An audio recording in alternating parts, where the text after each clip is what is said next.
আগে করে এবং তাহলে গাছে বলছিল না আমরা মাছ হ্যাঁ আর এটা যদি আমরা এটা যদি একটা বৃত্ত ধরি আমরা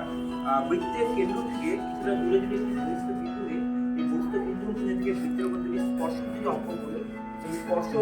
সরলরেখা যদি দূরত্ব সমান হলে তার বাড়বে।